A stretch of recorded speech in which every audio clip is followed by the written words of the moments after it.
Well, Tobi, here we are back at Millwall. You've been here a few times this week because you've been working with the Pearmine family, with CRY, to really try and publicise this issue, which obviously comes from your own story. So briefly tell us what happened to you. Of course, well, obviously on the 15th of October, I collapsed during a friendly, and then a week later there was a more severe case in hospital, which ultimately resulted in me having to stop playing football professionally.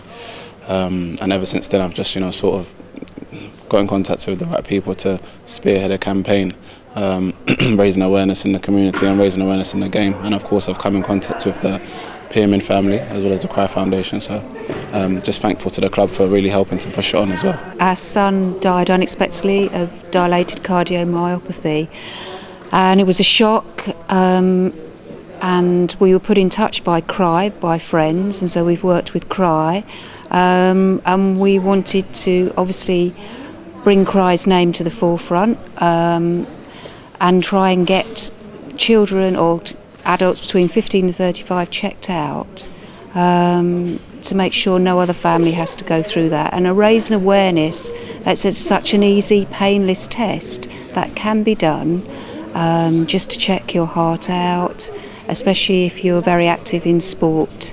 And I think with the help of Millwall, we've really been able to do that.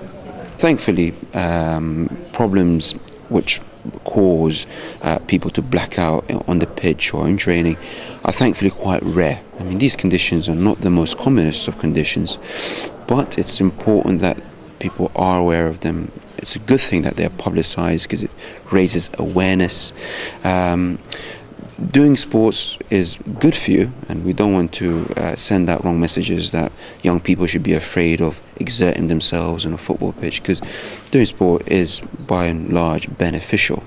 Obviously, being an elite sports person, you have to be screened. In some countries it's mandatory.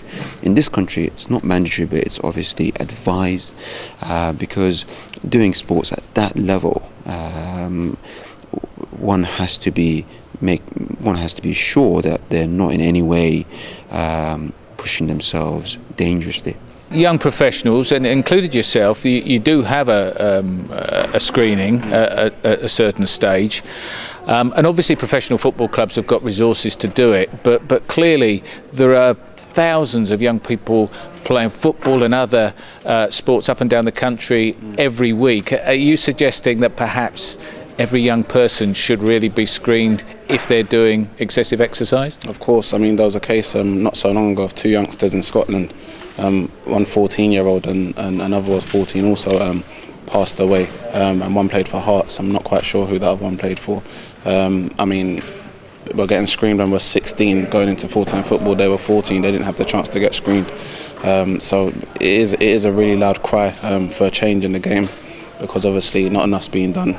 Charlie, Adam was a big Millwall fan. Yeah, he probably would have been proud in the fact that we've been able to do this here, and through the name of Millwall and football, get a little bit of publicity through the BBC and Sky as well. Indeed. I mean, Adam was 26 when he died. I think I first took him to the old den. He would have been about 5 or something like that, and then he supported Millwall his life. And yes, you're right. He would have been proud of what's going on today, because something positive like this can come out of what obviously was a tragic event.